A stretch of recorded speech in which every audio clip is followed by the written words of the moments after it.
आज भी शास्त्र कहता है जिसका राहु गड़बड़ चलता है, जिसका केतु गड़बड़ चल रहा हो, पत्रिका में राहु केतु अगर तुम्हारे को दोष दे रहे हो, तकलीफ दे रहे हो, कुछ नहीं, एक सफेद फूल लेकर 21 बार आपके ऊपर से उतार कर राहु का स्मरण कर कर शंकर के चरणों में जहां से पानी नीचे गिरता है, शिव जी को जल चढ़ाते हैं, जलाधारी में से जहां पानी नीचे गिरता है उस नीचे वाली जगह पर जहां पानी गिर रहा है वहां ले जाकर उसको रख दीजिए। राहु जिंदगी में कष्ट नहीं दे सकता, कभी जिंदगी में कष्ट नहीं देगा। आज भी शास्त्र कहता है जिसका राहु गड़बड़। शुक्रवार के दिन बेलपत्री के वृक्ष के नीचे बैठकर घृत का दिया लगाकर शरीर में जो रोग है उसका स्मरण कर कर शंकर जी से विनय कर कर, हे भोलेनाथ, आपने शुक्र देवता को संजीवनी मंत्र दिया है, तो क्या आप मेरे को वो मंत्र प्रदान नहीं करोगे? मेरे रोग, मेरी बीमारी, मेरे दुख को आप नहीं हरोगे? शिव से कहो, ये शरीर आपने दिया है और भजन करने के लिए दिया है, स्मरण करने के लिए दिया है, कीर्तन करने के लिए दिया है, तो संभालोगे भी आप। और बेलपत्री की ओर मुख कर कर घी का दिया लगाकर महामृत्युंजय मंत्र का स्मरण कर लेने पर धीरे धीरे धीरे धीरे धीरे धीरे वो रोग समाप्ति की ओर आता चले जाता है। रुद्राक्ष में कई लोग कहते हैं रुद्राक्ष महोत्सव होता है, हम लोग रुद्राक्ष महोत्सव में आते हैं।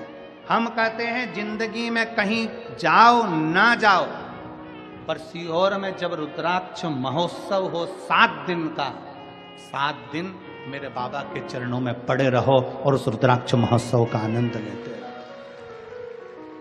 7 दिन बाबा के चरणों में पड़े रहो। कोई कहे हम पहले हो जाए बाद में, ना ना, आते रहो, बाबा तुम्हें बुलाता रहे। और कभी मौका लगे सीहोर जाने का तो कंकर शंकर 5 कंकर उठाकर उसका पूजन कर कर रख कर 1 कंकर लेकर बाबा से एक रुद्राक्ष झोली पसार कर बाबा देना।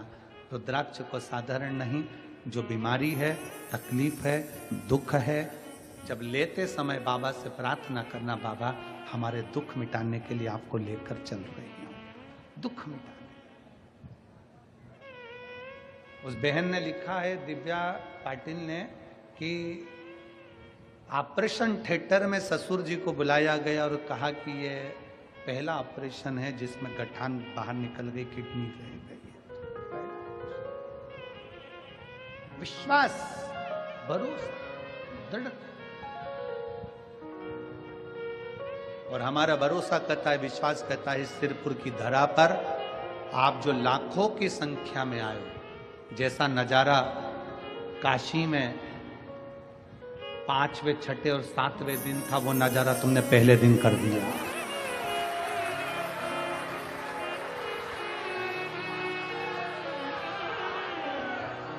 जो नजारा काशी में 6ठे, 7वें दिन था, वो नजारा इस सिरपुर महाराष्ट्र की भूमि पर पहले दिन देखने को मिल रहा है। पहले दिन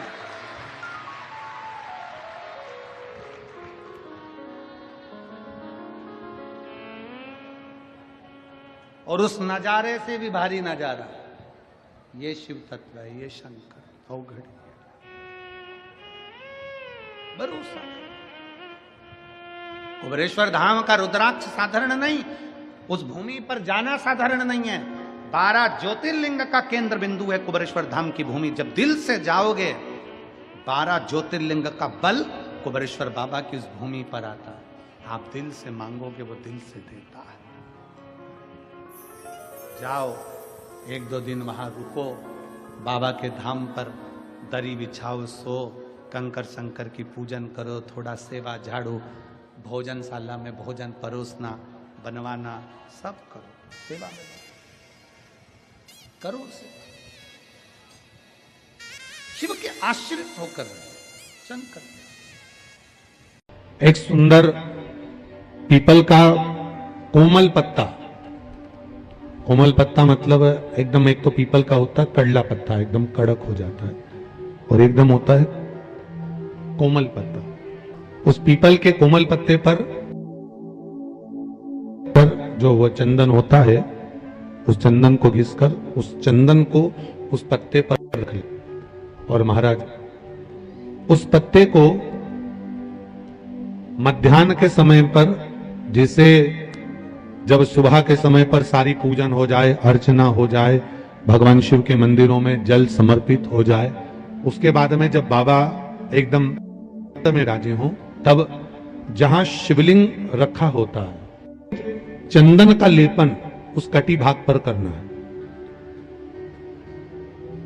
जो उंगलियां लगी रहेगी उसी को अशोक सुंदरी वाली जगह पर स्पर्श करना है और अशोक सुंदरी वाली जगह पर स्पर्श कर कर कुछ देर तक चंदन लगे रहने देना है। उसके बाद में उस चंदन को वापस निकाल कर लेकर आना है। कटी भाग पर जो लगाया गया है उसको भी निकाल कर वापस लेकर आना है। फिर बाबा का स्नान नहीं कराना है, केवल चंदन लेकर आना है, उसी पीपल के पत्ते पर रखकर। एक डिब्बी में उस चंदन को आप रख लीजिए। कुछ दिन जिसकी नेत्र ज्योति कमजोर है, चश्मा लग रहा हो, श्रवण शक्ति कमजोर हो, सुनाई कम दे रहा हो, उसके कंठ से इस ठोड़ी तक वो चंदन का तिलक लगाना प्रारंभ कर दीजिए और नेत्रों के नीचे थोड़ा सा वो चंदन लगाना प्रारंभ कर दीजिए। लगभग 20 से 22 दिन तक आप उसका प्रयोग करिए और एक रुद्राक्ष का जल शिव को समर्पित कर कर उस जल का आचमन करना प्रारंभ कर लीजिए। लगभग 22 दिन लगेंगे। धीरे धीरे फिर जाकर डॉक्टर को जांच करा लेना, नेत्र की ज्योति बढ़ना प्रारंभ हो जाएगी।